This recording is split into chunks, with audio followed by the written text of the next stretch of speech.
Buenos días. Tenía el micrófono apagado, una disculpa. Bueno, vamos a dar inicio con la mesa número 4, hoy jueves 29 de octubre, con la ponencia Rafael Eliodoro Valle, un bibliógrafo olvidado.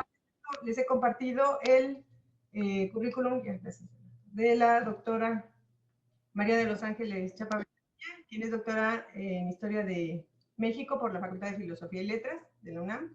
Es investigadora titular del Instituto de Bibliográficas de la UNAM, profesora definitiva de la Facultad de Música y tutora de los programas de Historia del Arte y del programa de maestría y doctorado en música. Desempeña investigación en el área bibliográfica especializada en la colección Rafael Eliodoro Valle, que resguarda el fondo reservado de la Biblioteca Nacional. A la fecha, realiza investigación histórica musical mediante los seminarios de bibliografía centroamericana y música hispanoamericana en la misma dependencia. Asimismo, de maestría y doctorado en la Facultad de Música.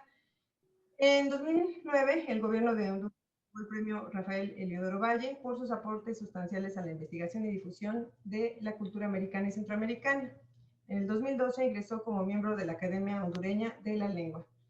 Doctora Chapa, le damos la palabra. Muchísimas gracias, Hilda Julieta. Gracias a todos por acompañarme y por estar como parte de este coloquio internacional que ayer realmente estuvo muy riquísimo y muy rico en cuanto a ponencias, participaciones. Lo que yo voy a leerles es parte de un trabajo mucho más amplio, dividido en 3 partes. Ya la primera parte ya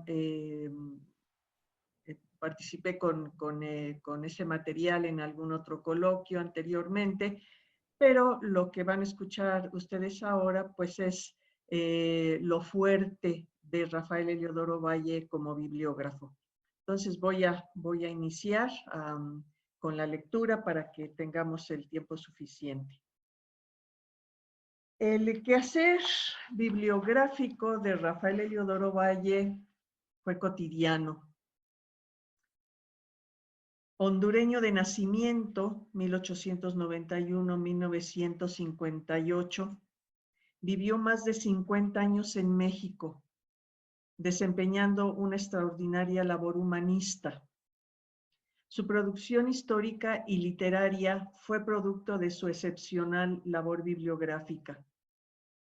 En Valle, esta actividad fue todavía la de aquellos bibliógrafos que hacían de su tarea tanto un arte como una técnica. Lamentablemente, no alcanzó a vivir la época iniciada a mediados del siglo XX, en que, apoyados por instituciones, grandes equipos de interesados en la disciplina realizaron recopilación bibliográfica. Por ello, esta tarea, realizada sobre las mismas bases del siglo anterior, es decir, como un esfuerzo aislado y personal, tuvo desde luego en Valle más valor. Él inició su labor bibliográfica al llegar por primera vez a México en 1909. Tal disciplina lo distinguió toda su vida y lo convirtió en uno de los humanistas americanos cuyo amor a los libros lo significó enormemente. Muestra de ello está presente en la biblioteca que logró conformar durante toda su vida, indescriptible acervo de temas americanos, depositada en el fondo reservado de la Biblioteca Nacional. La suya fue una pasión desmedida por el hacer bibliográfico. Lo mantuvo en constante comunicación con los académicos e intelectuales más reconocidos de toda la América hispana. En 1921, atendiendo la invitación que Jaime Torres Bodet le hiciera, José Vasconcelos lo nombró jefe del Departamento de Biblioteca y Educación Pública. A partir del desarrollo de la bibliografía en una importancia en el quehacer académico del hondureño. Sin embargo, la edad de oro del doctor Valle en esta actividad se presentó cuando el gobierno de Honduras lo nombró su embajador en Washington. Fue allá y cayó en una vasta red de tentaciones bibliográficas, pues tenía a su disposición la Biblioteca del Congreso. Sus años de permanencia como embajador fueron intensos y desprendieron un torrente de trabajos bibliográficos en los que privó su interés por Hispanoamérica. Sus aportaciones en este ramo iniciaron a partir de 1930, al crear un boletín de bibliografía mexicana conformado por varias secciones en las que aparecían novedades bibliográficas mexicanas con un análisis de contenido, revistas extranjeras culturales y reseñas de obras históricas de reciente aparición, entre otras. En el mismo año, publicó una extensa recopilación de obras organizadas por temas en orden alfabético, desde antropología, arte, ciencia, deportes, derecho y legislación, hasta relaciones internacionales, religión, técnica militar, pasando también por economía, educación, historia, ideas contemporáneas, lengua y literatura, México en el extranjero, periodismo y dominó también mexicana. Cada título, además de título, un resumen de datos relevantes interesados de la obra consultada. La obra, el American Historical Review, respeto a las evidencias y datos, Rafael Heliodoro Valle, en general, puede ver el conductor que lo guió a las obras lado americanismo. Tanto en esta por el Departamento de la Universidad desde 1908 hasta la Historia de América 1900 por Silvio Valle tuvo sección. La siguiente indagación en este tema apareció en México en 1934. El nombre de bibliografía es Cecilio del. En este trabajo, con certeza, la veracidad de los. El lector encuentra la enumeración escrito en torno a la obra del y de cuanto a, sino nombres de personas que tuvieron directa con él.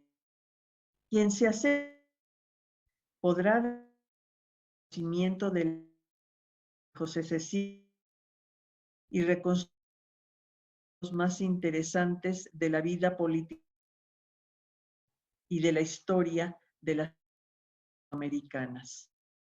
En 1930 publicó su Biblioteca de América. Se pueden apreciar las bibliográficas perdidas, títulos desconocidos, así como reseñas varios.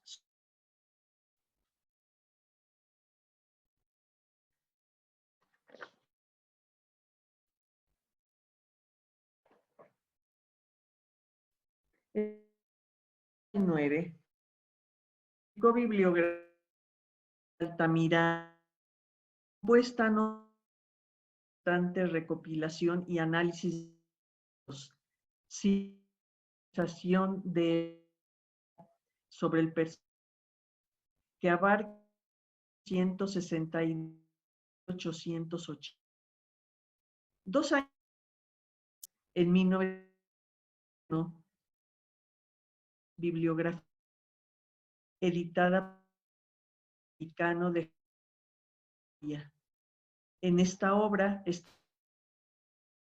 que el hondureño recopilara la Biblioteca de la Universidad de Tulane, la del Congreso de Washington, la Universidad de Texas, la Biblioteca Pública de Nueva York y la Biblioteca de Chicago. El interés de Valle al preparar esta bibliografía fue el de rendir un servicio desinteresado a todos los que en América han reconocido que el indígena maya fue uno de los más altos orgullos humanos en nuestro hemisferio y que el estudiarlo significaba cumplir con una de las más nobles finalidades de la americanística. Al examinar esta obra de 404 páginas, con alrededor de 4,000 escritos relativos a asuntos del área maya, especialmente de Yucatán, Guatemala y Honduras, el lector puede percatarse que el autor no desdeñó ningún dato.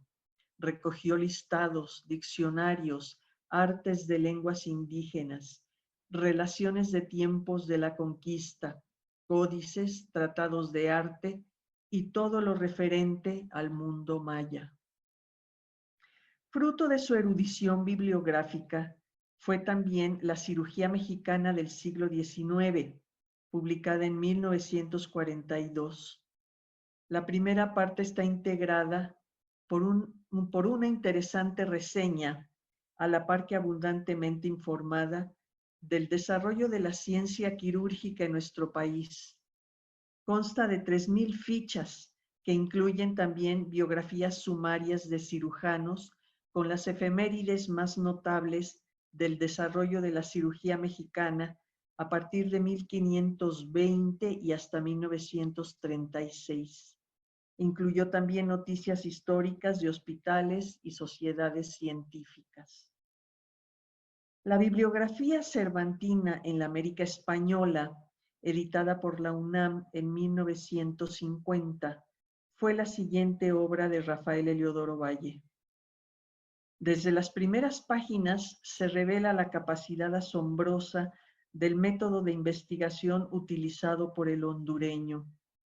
Este libro recoge 2,242 fichas correspondientes a noticias, títulos de conferencias, ediciones príncipes, sumarios de libros y demás material cervantino elaborado por escritores hispanoamericanos y europeos desde la primera mitad del siglo XVII hasta 1950. La bibliografía ocupa un promedio de 200 páginas con los títulos relacionados a la temática quijotesca. En cada uno de ellos, Valle describió todo lo relacionado con la edición y aportó en un resumen de contenido los datos más relevantes, así como los menos conocidos. En 1953, cuando Valle desempeñaba el cargo de embajador extraordinario y ministro plenipotenciario de Honduras en Washington, publicó la bibliografía de Hernán Cortés. El origen de esta bibliografía cortesiana se remonta a unas notas que Rafael Eliodoro había publicado 10 años antes en la revista Divulgación Histórica, dirigida en la Ciudad de México por don Alberto María Carreño. Interesado en el tema, el hondureño, como siempre lo hacía, emprendió la tarea de revisar libros, opúsculos, artículos y monografías en diarios y revistas en inglés y español. La investigación llevada a efecto durante 10 años le permitió conocer el 99% de los materiales impresos y, de modo muy especial, gran número de incunables europeos en donde aparecían, entre otros documentos, las cartas de relación o las noticias sobre la conquista de México. Esta obra reúne papeles de Cortés desde 1520 hasta 1767, así como documentos sobre este personaje desde 1518 hasta 1570. Lo anterior va acompañado de una presentación histórica, de un estudio sobre Hernán Cortés y el ámbito histórico que le tocó vivir. Los repositorios en los que Valle realizó el levantamiento documental fueron las Bibliotecas Nacionales de México y Lima, Perú, la Pública de Nueva York, la de la Unión Panamericana y la del Congreso de Washington. Antes de que le sobreviniera la muerte, Valle produjo 3 obras bibliográficas más de relevancia. En 1953, la bibliografía de Rafael Andívar, publicada en Bogotá, Colombia, por el Instituto Caro y Cuervo. En 1954, la bibliografía de Sebastián de Aparicio, editada en la ciudad de Puebla, y la bibliografía de Porfirio Barba Jacob, alias empleado por el poeta colombiano Miguel Ángel Osorio. Varios estudios inconclusos dejó Rafael Heliodoro Valle a su muerte. Bibliografía de Justo Sierra, bibliografía de Francisco Morazán, bibliografía de Benito Juárez, así como una bibliografía de Centroamérica calculada en 12 volúmenes. La temática americanista en la obra bibliográfica de Valle es indiscutible. Mediante ella divulgó la cultura mexicana y centroamericana en todo el continente, y sus ficheros fueron, en su momento, los más completos de América, sumando varios miles de cédulas. Sin embargo, la mejor bibliografía fue el propio Rafael Heliodoro Valle, pues su memoria prodigiosa, en opinión de sus contemporáneos, le permitían citar títulos, nombres y fechas sin necesitar de consultar archivos, de tal manera que su memoria se convirtió en su mejor repertorio. Muchas gracias por su atención.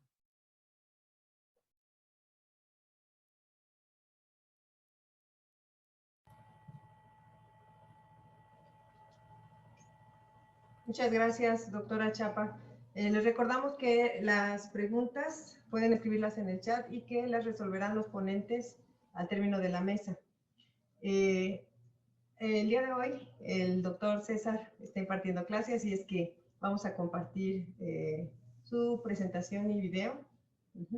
No sin antes pasarles el currículum del doctor César Manrique de Figueroa por el chat. ¿Dónde está? Aquí, es este. César Manrique Figueroa es investigador titular A en el Instituto de Investigaciones Bibliográficas de la Universidad Nacional Autónoma de México. Profesor en la carrera de Letras y Literatura Hispánica en la Facultad de Filosofía y Letras. Cuenta con numerosas publicaciones sobre el estudio de ediciones del libro antiguo y en acervos bibliográficos como las impresas en los Países Bajos. Destacan sus líneas de investigación sobre el libro flamenco, jesuitas novohispanos y colecciones documentales de Amberes. Les comparto su...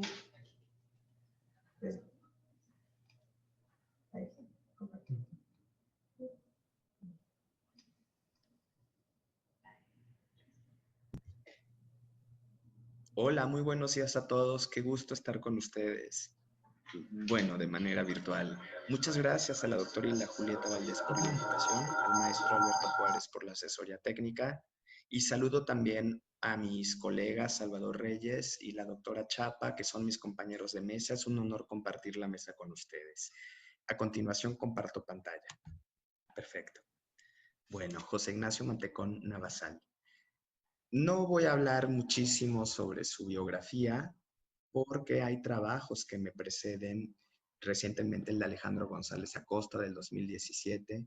La doctora Silvia Salgado también ha trabajado a José Ignacio Mantecón y por supuesto están los trabajos de su nieto, Marco Aurelio Torres H. Mantecón, que son de consulta obligatoria. Por lo tanto, me concentraré más bien en su trayectoria académica a partir de su llegada a México. Sin embargo, antes de empezar, me gustaría recomendarle a todos los interesados en el exilio español el archivo del Comité Técnico de Ayuda a los Refugiados Españoles que se encuentra en la biblioteca del Museo Nacional de Antropología e Historia. Conozco este fondo porque en el 2003 participé en este volumen Los Maestros del Exilio Español en la Facultad de Derecho, publicado por Porrúa y por la UNAM. Y por ello me parecen tanto este volumen como el archivo fuentes indispensables para conocer detalles bastante puntuales de la vida de los transterrados en México. Recientemente publiqué un artículo en la revista bibliográfica del Instituto de Investigaciones Bibliográficas justamente sobre uno de los libros de Mantecón Navasal, por lo que buena parte de la presentación que estoy a punto de ofrecerles está basado en este artículo que está disponible en línea, por cierto. José Ignacio Mantecón Navasal nació en Zaragoza en 1902 y murió en México en 1982. Estudió Historia y Derecho simultáneamente en la Universidad de Zaragoza y se doctoró en Derecho por la Universidad Central de Madrid en 1924, por cierto, bastante joven. Y de hecho, en esta época la Universidad Central de Madrid vivía un auge en su matrícula de estudiantes y por lo tanto los viejos edificios ya no eran suficientes, por lo que a partir de 1929 se empieza a construir el maravilloso campus de la Moncloa, como lo conocemos ahora, y a partir de 1970 se le empieza a conocer como Universidad Complutense de Madrid. El mismo año de 1924 se une al cuerpo facultativo de archiveros, bibliotecarios y arqueólogos de España y por lo tanto trabajó en acervos como la Biblioteca Nacional en Madrid y entre 1926 y 1929 trabajó en el Archivo General de Indias en Sevilla. De hecho, de su paso por Sevilla existen varias páginas en internet que nos recuerdan que también fue director del equipo de fútbol, el Real Betis. Tuvo una participación activa en la guerra civil del lado del bando de los republicanos e incluso fue nombrado gobernador general de Aragón. Sin embargo, al término de la contienda y con la derrota republicana, primero partió exiliado hacia Francia y se establece definitivamente en México en 1940. Por lo tanto, cuando llega a México es un hombre, digamos, ya formado. México, de hecho, vio florecer su madurez intelectual. Primeramente se incorpora como becario investigador en el Colegio de México, que por cierto acaba de cumplir hace unos días sus 80 años. Entra en la época de don Alfonso Reyes, en donde desarrolló diversos trabajos, especialmente en colaboración con su amigo, colega y paisano, Agustín Millares Carlo, de quien nos hablará Salvador Reyes en esta mesa. Su salida del Colegio de México obedeció a la profunda crisis que atravesaba la institución durante el sexenio de Manuel Ávila Camacho. Comparto la foto de la antigua sede del Colegio de México en la Plaza Río de Janeiro. Durante la misma época fue profesor fundador de la Escuela Nacional de Bibliotecarios y Archivistas desde su fundación en 1945 hasta 1964. En ella impartió materias como paleografía, por cierto, y de hecho de su paso por el Archivo de Protocolos Notariales, junto con Millares Carlo, preparó este índice y extracto de los protocolos del Archivo de Notarías de México, publicado en los años 40. Su carrera académica en la UNAM comenzó en el Instituto de Investigaciones Estéticas, que por cierto también acaba de cumplir 85 años, al que ingresó en 1955, año en que terminaba la dirección de su fundador, don Manuel Toussaint, porque falleció de hecho Toussaint ese año y comenzaba la de Justino Fernández. De su paso por estéticas destacan diversos trabajos, como por ejemplo una bibliografía dedicada de Manuel Toussaint, publicada en 1957, o la información de méritos y servicios de Alonso García Bravo, texto preparado por Mantecón, con una introducción precisamente de don Manuel Toussaint. En 1958, déjenme quitar esto, en 1958 ingresó a la Biblioteca Nacional de México, con sede entonces en el ex-templo de San Agustín, y que en esa época de hecho se encontraba sumida en una profunda crisis, pues estuvo cerrada al público. Su director era Manuel Alcalá Anaya. De hecho, bajo la dirección de Alcalá, el Instituto Bibliográfico Mexicano fue restablecido en 1959 y por lo tanto Mantecón fue miembro de su planta académica fundadora. En esta época estuvo bajo su cargo la preparación del Anuario Bibliográfico Mexicano de los años 1958-1966. También se ocupó de la preparación del Boletín de la Biblioteca Nacional entre 1963 y 1967. Su libro más importante de esta época fue probablemente su Índice de las Traducciones Impresas en México, publicado en 1964, y en 1967, con la creación del Instituto de Investigaciones Bibliográficas, entra como miembro fundador del instituto. Vean estas fotos que les estoy compartiendo, vienen de la fototeca de Lina y son de la sala de lectura de la Biblioteca Nacional de México. Esta es alrededor de 1945 y esta alrededor de 1950. Pues Mantecón entra al Instituto de Investigaciones Bibliográficas bajo la dirección de don Ernesto de la Torre Villar, al lado de jóvenes promesas como José Quiñones Melgoza. En Bibliográficas, Mantecón seguiría al frente de proyectos editoriales y de investigación vinculados al Fondo de Origen de la Biblioteca Nacional, por ejemplo, la dirección y edición junto con Roberto Moreno de los Arcos y Arturo Gómez Camacho de la publicación bimestral Bibliografía Mexicana de los años 1967 a 1978. También participó en el Consejo Editorial del Boletín del Instituto de Investigaciones Bibliográficas entre 1969 y 1976, alternando con diferentes investigadores como María del Carmen Ruiz Castañeda, Roberto Moreno de los Arcos o Ignacio Osorio. Como investigador en el instituto, Mantecón produjo 2 libros. Primeramente, su Bibliografía General de Don Justo Sierra, en colaboración con Irma Contreras e Ignacio Osorio, y años después publicó en 1973 como parte de la colección Instrumenta Bibliográfica el Índice de Nombres Latinos de Ciudades con Imprenta, dedicada afectuosamente a su querido maestro y amigo don Agustín Millares Carlo. En mi artículo de la revista bibliográfica hablo extensamente de la obra Índice de Nombres Latinos de Ciudades con Imprenta, de su relevancia y de la vigencia de esta obra. Y bueno, ya para terminar, hablando de su amigo Millares Carlo, de quien Salvador Reyes nos hablará, vale la pena que ambos se conocieron en México por lo menos desde 1940. Ambos trabajaron juntos en varios proyectos en torno a estudios bibliográficos, como el que estamos viendo, el famoso ensayo de una bibliografía de bibliografías mexicana, publicado en 1942. También compartieron inquietudes literarias porque publicaron una versión de La Celestina, que fue publicada en 1947 y reeditada por la UNAM en 1964. Como pueden ver, estamos ante la vida y obra de un hombre considerado como un pilar fundacional dentro de los estudios bibliográficos del siglo XX en México, un gran catedrático y bibliógrafo español transterrado a México a raíz de la Guerra Civil. Su llegada, así como la de muchos otros académicos republicanos, enriqueció el ámbito de los estudios históricos, bibliográficos, bibliotecológicos, archivísticos y en general el ambiente intelectual mexicano de la época.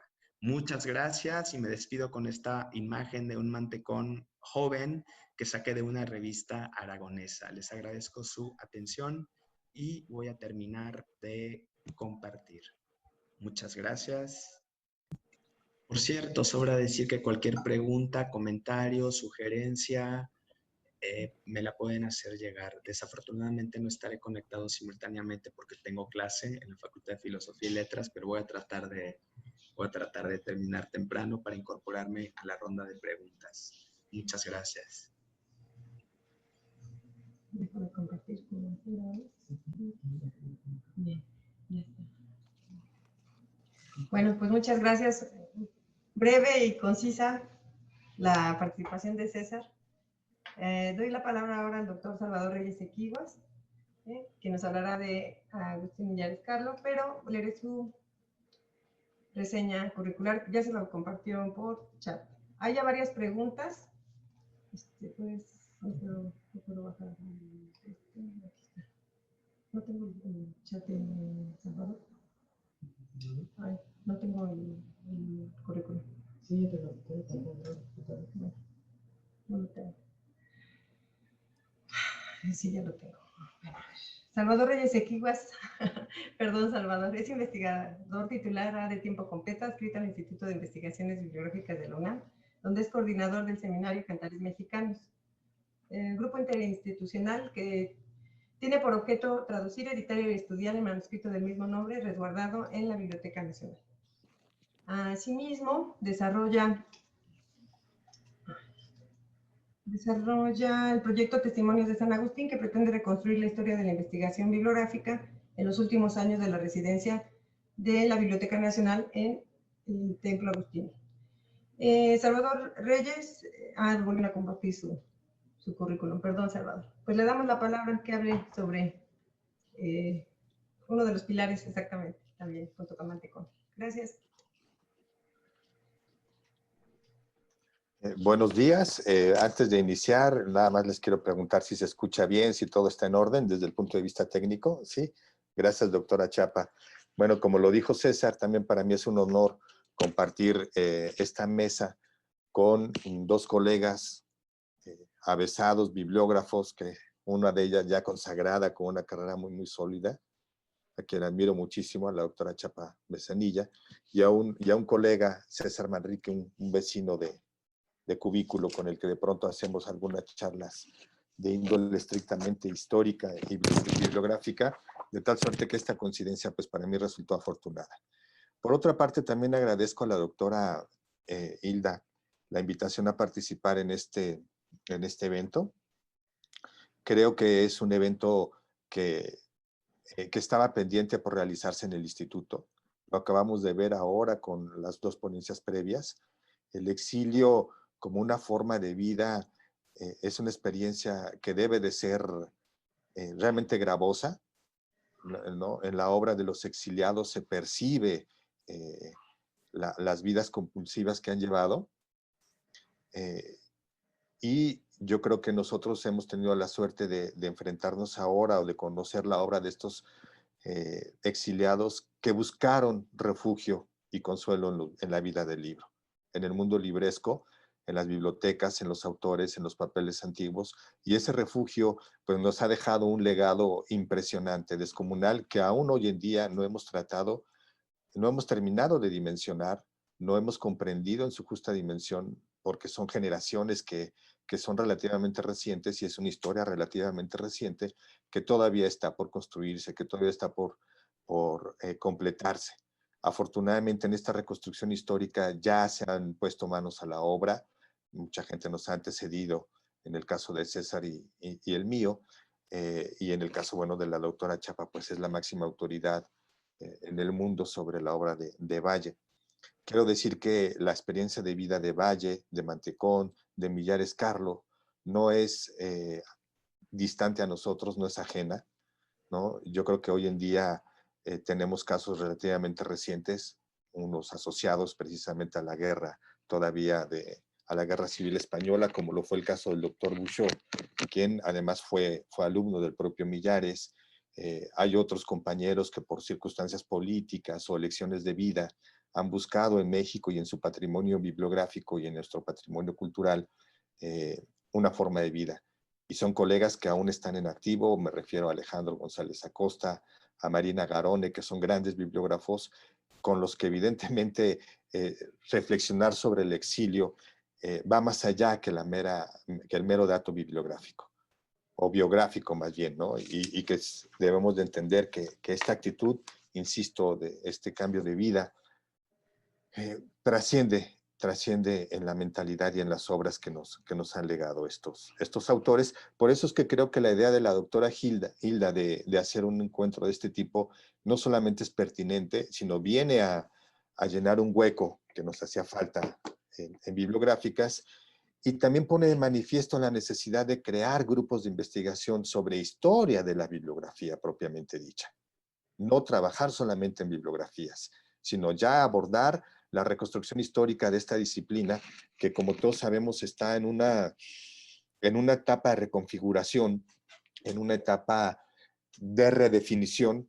¿Por qué? Bueno, pues porque ahora los recursos tecnológicos, las formas de comunicación y de almacenamiento de la información de los acervos, pues es tan sofisticada que el procedimiento en el que estas personas trabajaron, pues ya no necesariamente tiene que ver mucho con lo que ahora hacemos. ¿A qué me refiero? Bueno, pues yo creo que hipotéticamente, precisamente los últimos años en los que vivió la Biblioteca Nacional en San Agustín representan la última generación de bibliógrafos, vamos a decirlo en el buen sentido de la palabra, de bibliógrafos artesanales, de bibliógrafos que tenían que desplegar vastísimas competencias técnicas para enfrentar el acervo que querían estudiar. ¿A qué me refiero? A la paleografía, me refiero a la traductología y evidentemente a la parte estrictamente filológica e histórica con la que un acervo se estudiaba. De tal suerte que estos personajes en sí mismos eran polígrafos. Ahora el nivel de especialización se ha ido profundizando tanto que cada individuo tiene un conjunto de competencias muy precisas y que ya no necesariamente contamos con perfiles interdisciplinarios, y que ahora, bueno, pues por eso son cada vez más necesarios los grupos de trabajo de esta naturaleza. Por eso yo creo que ahora esta forma de reclusión que vivimos, una especie de exilio voluntario, lo podemos trascender precisamente con estos recursos tecnológicos. En el caso de ellos no tenían estas posibilidades y vivían, repito, su experiencia de investigación y su experiencia bibliográfica de una manera muy, muy distinta. En el caso de Millares Carlo, bueno, pues hay que decir que mucho se ha escrito de él. ¿no? En su lugar de residencia, en la Gran Canaria, bueno, la Universidad de La Laguna, existe un seminario Millares Carlo, existe el boletín Millares Carlo. En México ha habido ya grandes aportaciones para el estudio de este personaje, sobre todo pensemos en el trabajo de Ascensión Hernández de León Portilla, que trabajó la etapa mexicana de Millares Carlo, en el doctorado de bibliotecología.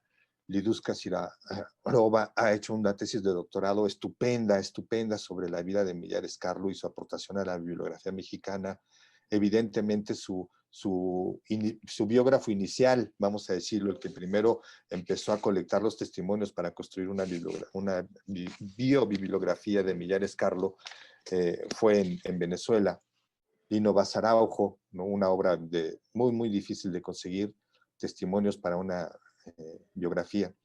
Y evidentemente en España, Moreiro, ¿no? José Antonio Moreiro, que es el biógrafo oficial de Millares Carlo, de tal suerte que añadir datos para la vida, para la biobibliografía de Millares Carlo es muy complejo.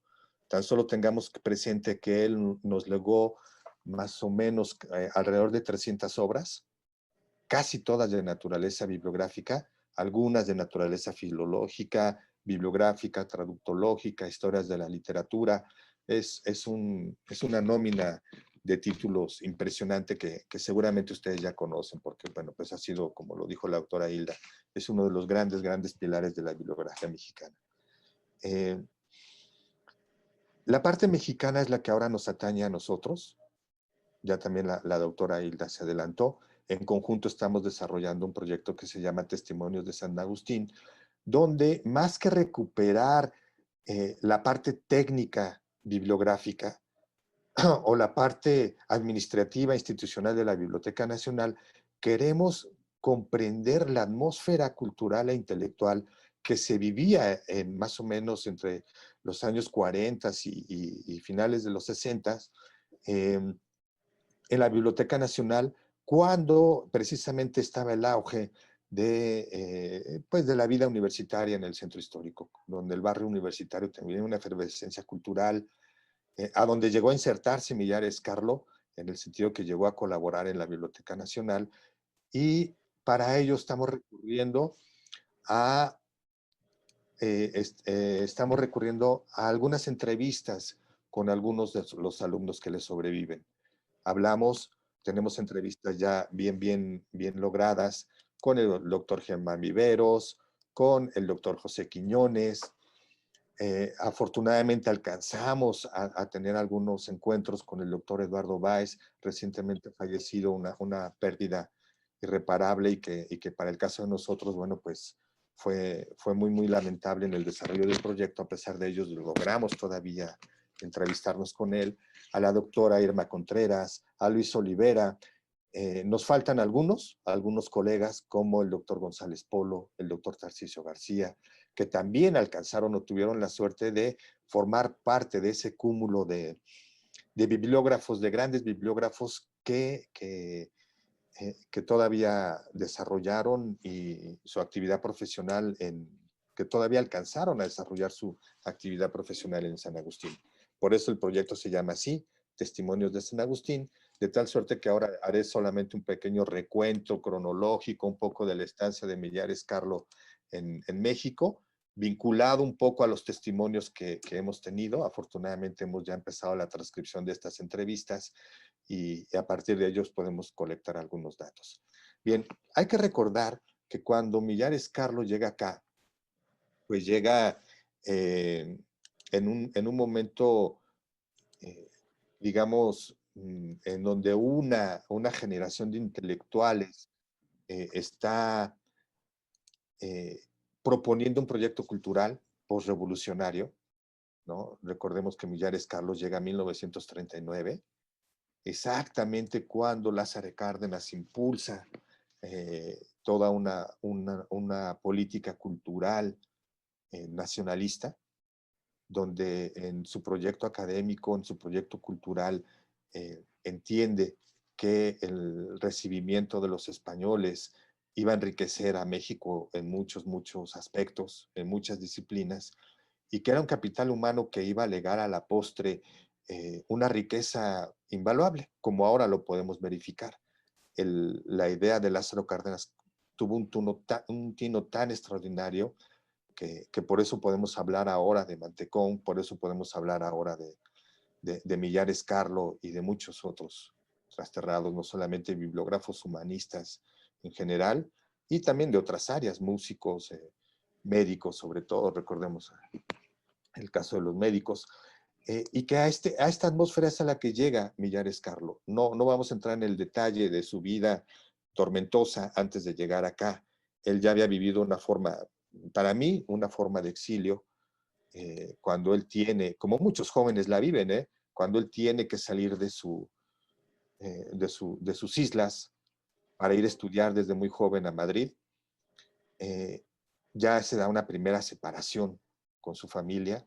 Posteriormente, cuando estalla ya la revolución, cuando estalla la guerra civil, y él forma parte, porque viene de una familia liberal, de pensadores libres, ¿no? Con mucha actividad artística, con mucha actividad humanística, pues él, ya casado, hace una breve estancia en Francia, fallece su esposa, ¿no? En vísperas de su traslado a México, y siendo nombrado cónsul adjunto de España en México, se le encomienda por parte del breve gobierno republicano el traslado de los trasterrados españoles a México. De esta comisión a la que se refirió César, pues precisamente quien formó parte o quien dirigió técnica y logísticamente ese traslado fue precisamente Millares. Cuando Millares hace esta labor y arriba a México,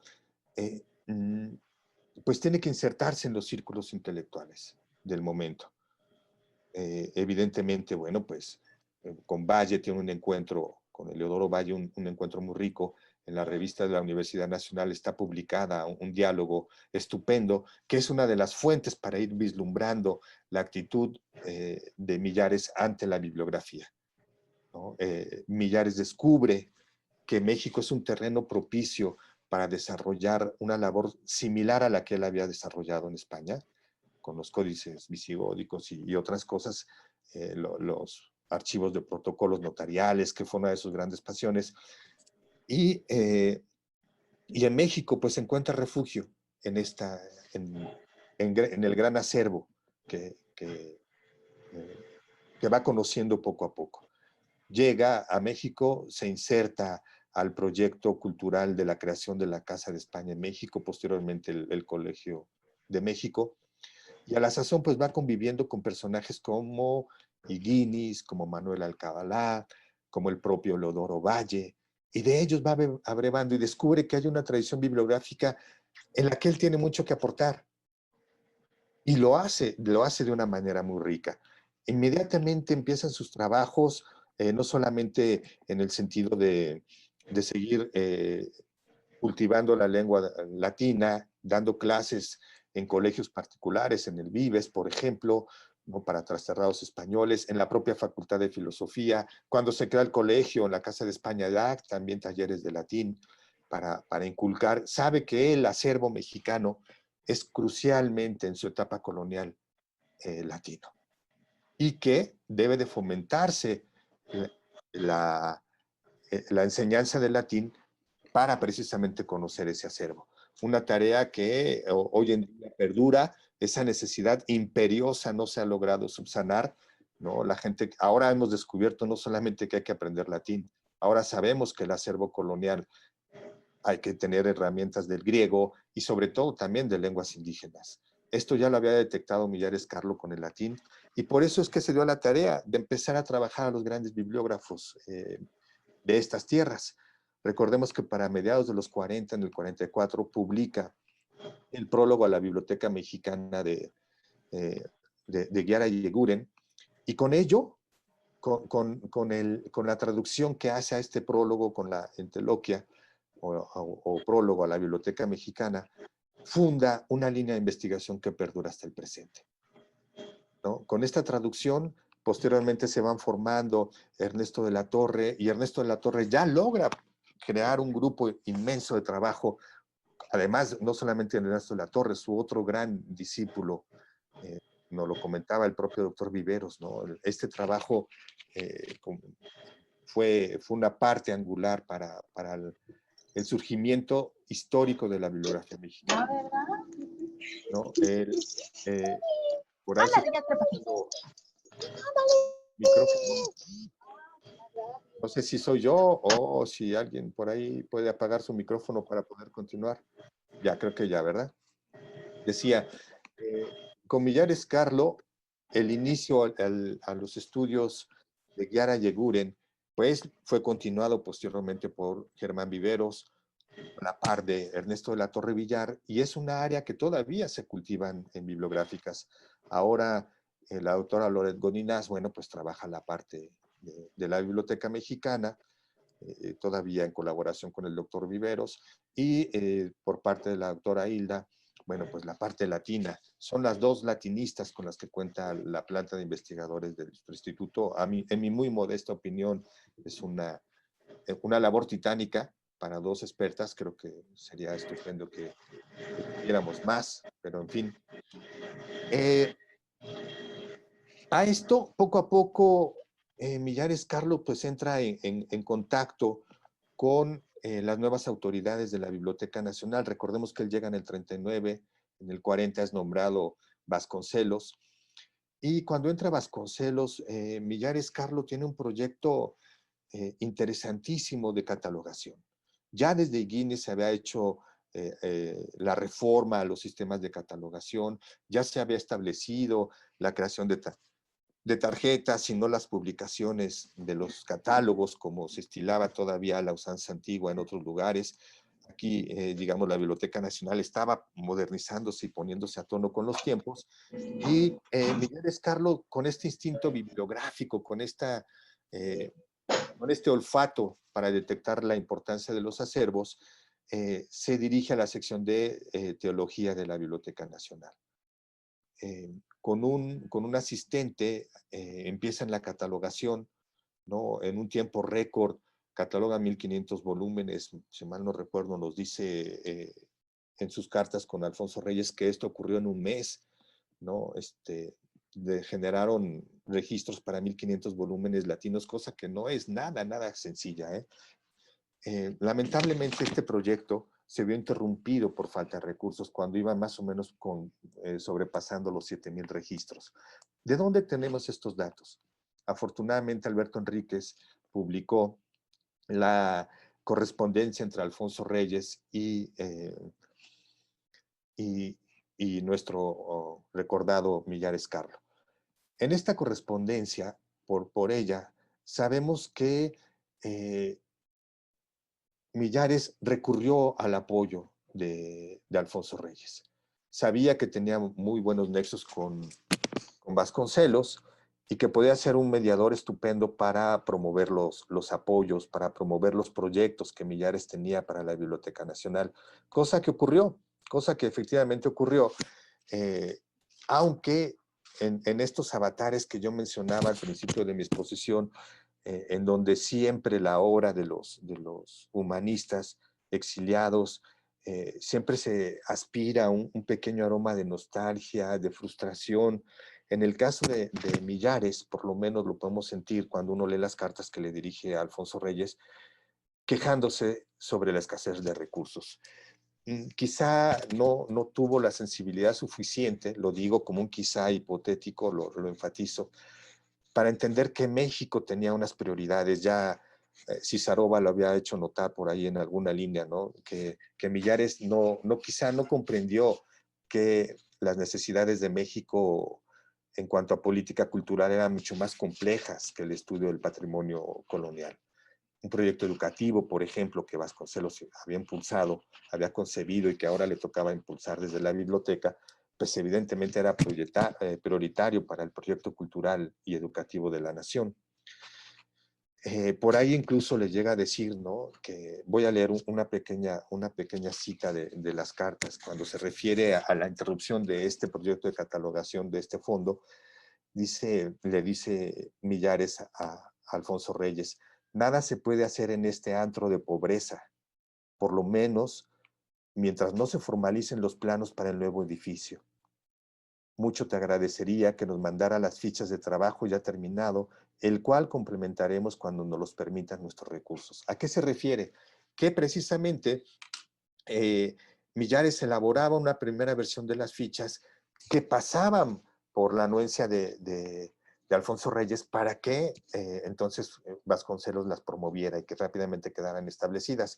Como ya también lo dijo nuestro amigo César, recordemos que, bueno, pues la biblioteca a finales de los 50 pasó una etapa complicada, tuvo que cerrar los servicios porque estaba en remodelación, y Millares ya tenía la idea de que se necesitaba un edificio nuevo. No solamente promovió la idea del edificio nuevo, también en estas mismas cartas que le dirige Alfonso Reyes, le comenta y le expone el proyecto de la creación de un centro bibliográfico. Es muy, muy interesante. Esto obviamente fue previo a la creación del Instituto Bibliográfico Mexicano en el 59. No estamos hablando, ya para el 59, cuando se crea, prácticamente Millares ya está gozando de su sabático en Venezuela, del que ya no volvería a México, ¿no? Y este centro o instituto bibliográfico que le expone a Alfonso Reyes tenía una visión muy clara desde la noción de Millares: publicar un anuario bibliográfico, formar el inventario, ¿no? Hacer descripciones, hacer las transcripciones de las fichas de estudios de autores mexicanos, en fin, era un proyecto modernizante que tampoco él pudo ver concretado. Otro proyecto que también le generó alguna especie de conflicto es que él tuvo la intención de hacer una bibliografía de la producción universitaria. Pensaba que la UNAM tenía ese pendiente. Desde 1910 hasta 1940 no había un catálogo de sus propias publicaciones bien razonado a manera bibliográfica, y es algo que propuso, pero tampoco se hizo. En contraste, otros proyectos fueron de gran trascendencia. Evidentemente, empieza a publicar en la revista de la Facultad de Filosofía y Letras en una sección bibliográfica que después fue compendiada y publicada con el título Investigaciones Biobibliográficas Iberoamericanas. Es un volumen de difícil adquisición, pero aquí está ahora.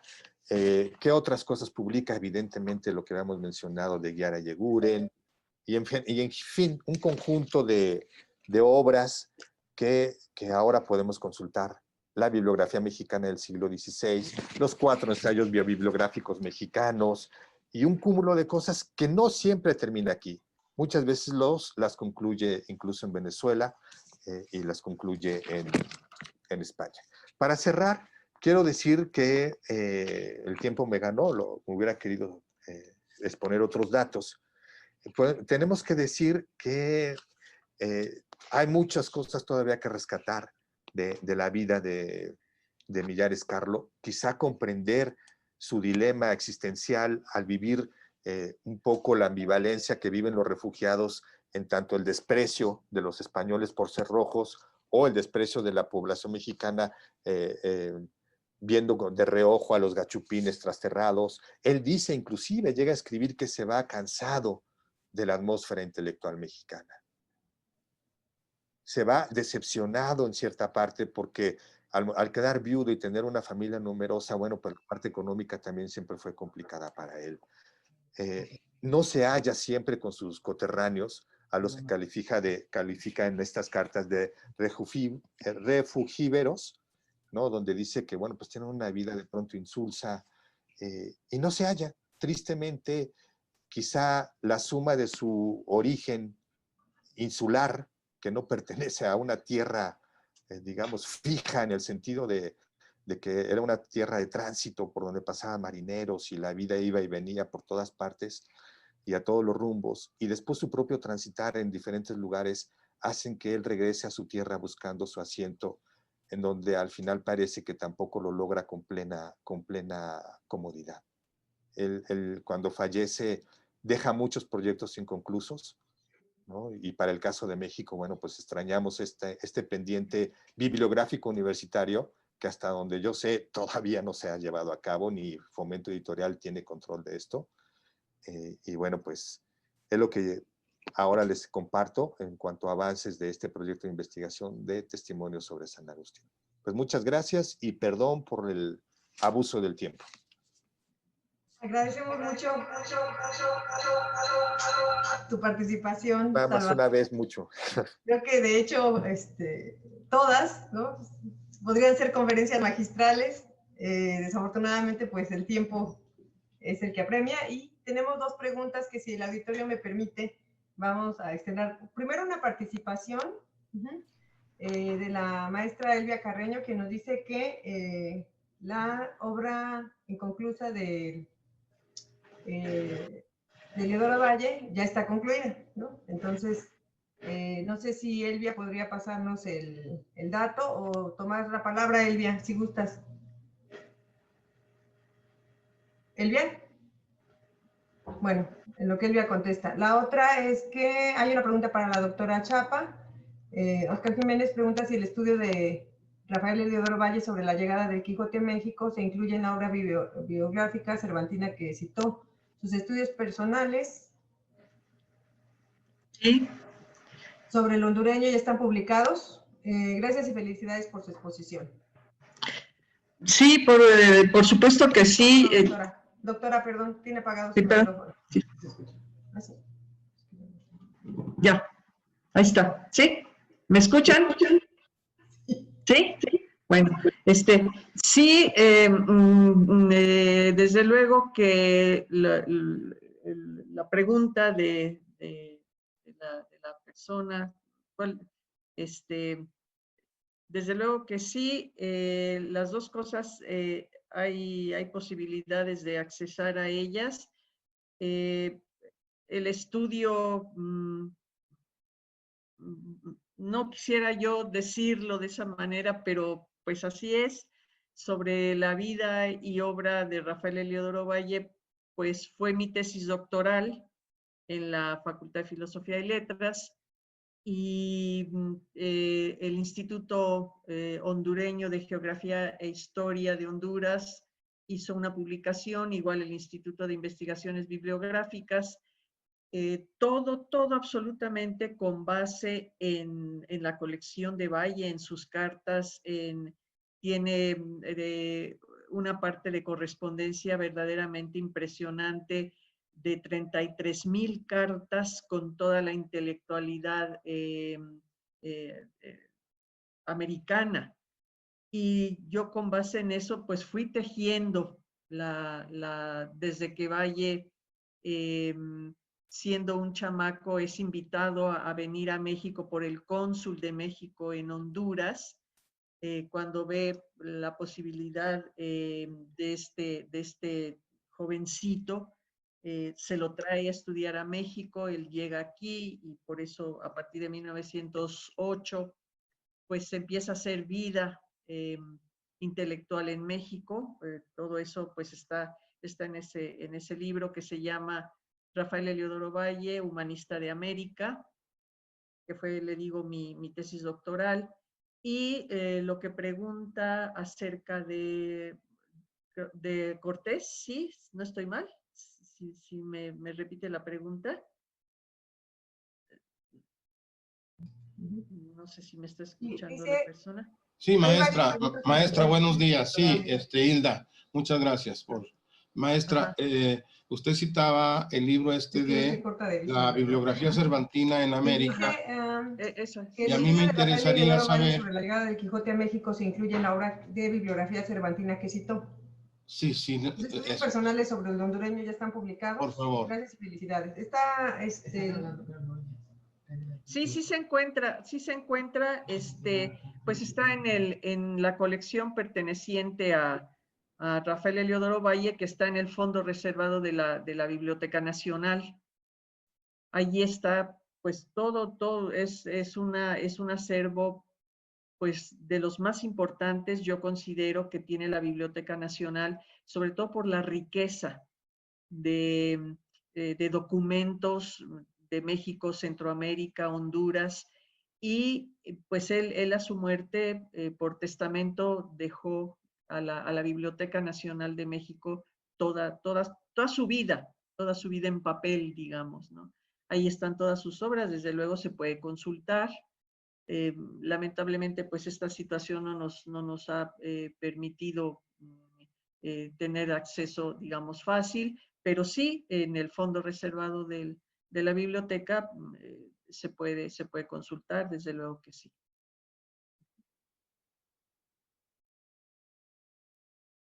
¿Qué más? ¿Por ahí? Hay otra pregunta, ¿sí? Ajá. La maestra Elvia preguntaba, si más bien era pregunta que si están publicados ya el trabajo, está concluido el trabajo de las obras inconclusas. ¿Sí? Sí, algunos de ellos fueron retomados a la muerte de Valle por sus alumnos. Él obtuvo el doctorado en Historia aquí en la Facultad de Filosofía y Letras, y él pues daba la clase de Historia de América. En fin, fue un profesor realmente, considero que importante en la Facultad de Filosofía y Letras en su momento, y varios de sus alumnos a la muerte de él concluyeron algunas de sus obras. Por ejemplo, si mal no recuerdo, la bibliografía de Justo Sierra. Yo todavía tuve la suerte de que dos de mis tutores para realizar mi tesis doctoral fueron alumnos de Rafael Heliodoro Valle, ya personas muy mayores, pero pues eran para mí, lo que ellos me decían pues era documentos de primera mano, porque pues ellos fueron sus alumnos, lo escucharon, lo vivieron, y realmente algunos de ellos terminaron pues lo que estaba, digamos, a punto de cerrar, digamos que faltaba quizá una revisión de las obras, ellos lo hicieron, están publicadas por la UNAM, y pues están en su acervo, están en el fondo. Yo espero que pronto podamos ya poder regresar a la normalidad que teníamos antes, ojalá y así sea pronto, y todo eso se puede consultar, desde luego que sí. Muchas gracias, doctora. Hay preguntas para el doctor Salvador Reyes.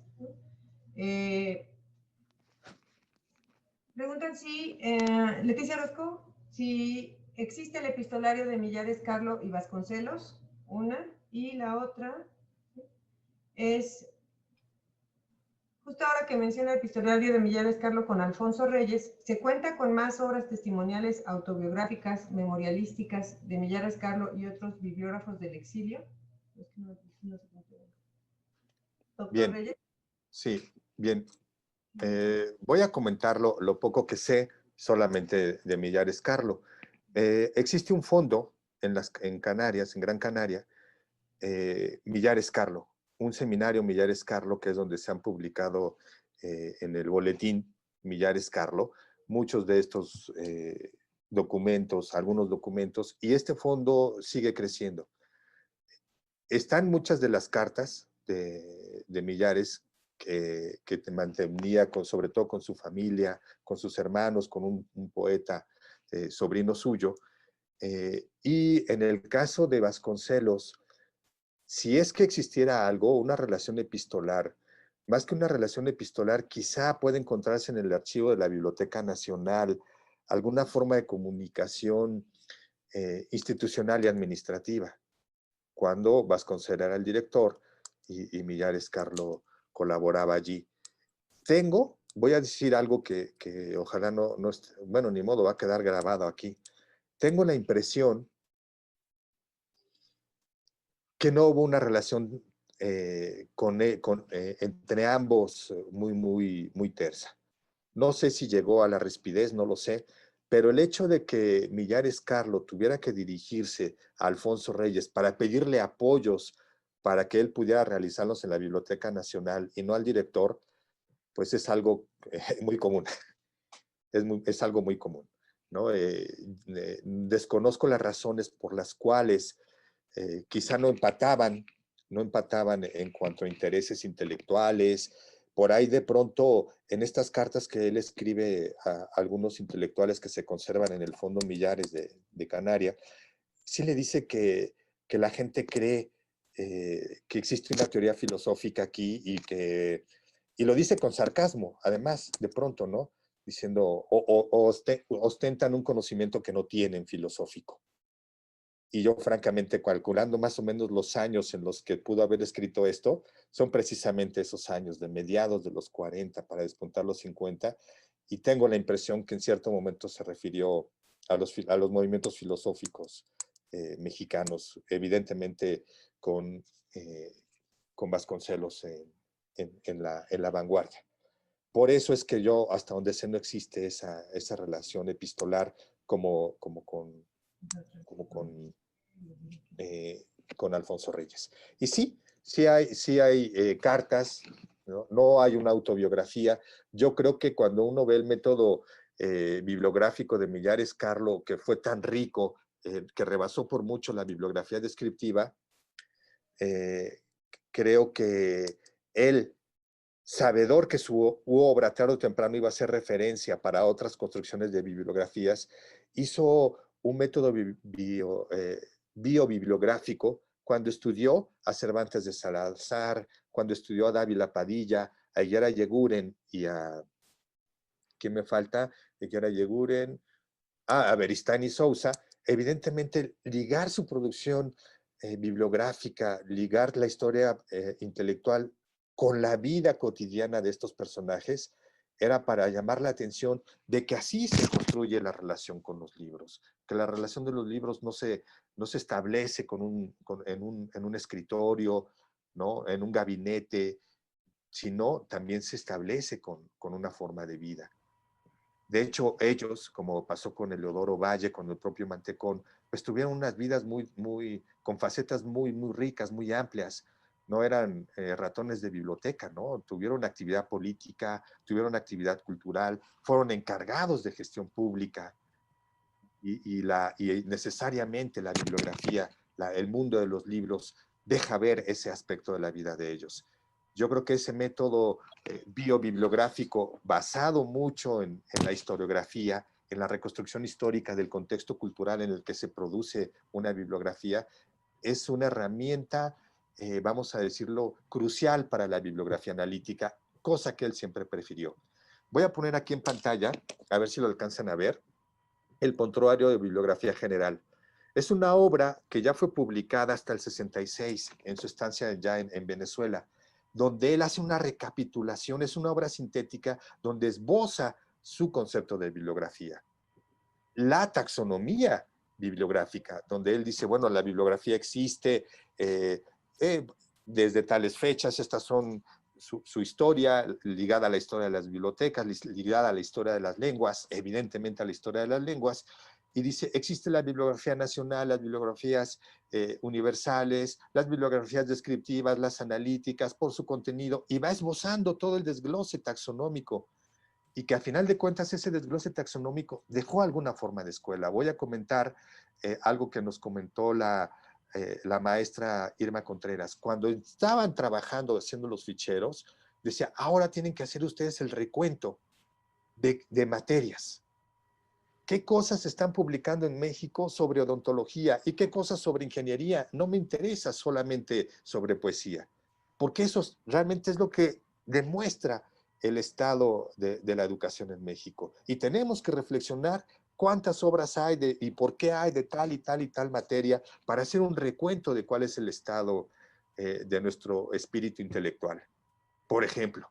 Y hacer esa lectura crítica de la bibliografía, yo creo que es algo que sí se le debe en gran medida a Millares Carlo, no solamente los grandes proyectos que legó, como el de Higuera Yeguren, la bibliografía mexicana del siglo XVI, ¿no? Esos son grandes líneas de investigación, pero además desde el punto de vista metodológico, creo que legó a la bibliografía mexicana, como ya lo había yo mencionado en la tesis doctoral, que ya se citó, dejó muchas cosas que todavía tenemos que aquilatar.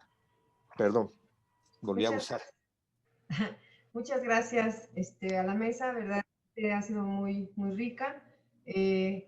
La doctora Marina Garone da un comentario. Interesante pensar en la historia de las emociones en México. Creo que entenderíamos muchos aspectos. Pues bien, creo que sí, la mesa lo merecía. Sobre todo, ya mencionamos pues, que todos son pilares de la bibliografía en México y creo que en definitiva la doctora María de los Ángeles pues es la autoridad para hablar sobre Eliodoro Valle, ¿no? Le agradecemos muchísimo, doctora, agradecemos su tiempo y nos disculpamos por los problemas técnicos que tenemos ahora de un poco de agua. Alejandro quiere hablar. Sí, por favor, Alejandro. Sí, quisiera hacer un comentario precisamente sobre don Agustín Millares Carlo. Creo que él, como el Cid campeador, aún después de muerto, continuó ganando batallas para México. Una de sus obras que quedó inédita, con la que obtuvo un premio nacional en México, fue la bibliografía de Sor Juana Inés de la Cruz. En el año 1998, estando yo en España de sabático, tuve la oportunidad de tener contacto con Manuel Ramírez, el director precisamente del seminario Millares Carlo de Gran Canaria. Y por una generosa disposición de él, obtuve esa, digamos, la copia del manuscrito de don Agustín Millares Carlo y me lo traje para acá para ponerlo a disposición del Seminario de Cultura Literaria Novohispana. Se lo entregué al doctor José Pascual Buxó y tengo entendido que toda esa información riquísima de que preparó Millares Carlo y con la que obtuvo un premio fue vaciada en la base de datos de la bibliografía de Sor Juana que preparó el Seminario de Cultura Literaria Novohispana. Es decir, aún después de muerto, continuó haciendo servicios a la cultura de México y una figura sobre todo tan fundamental como la de Sor Juana.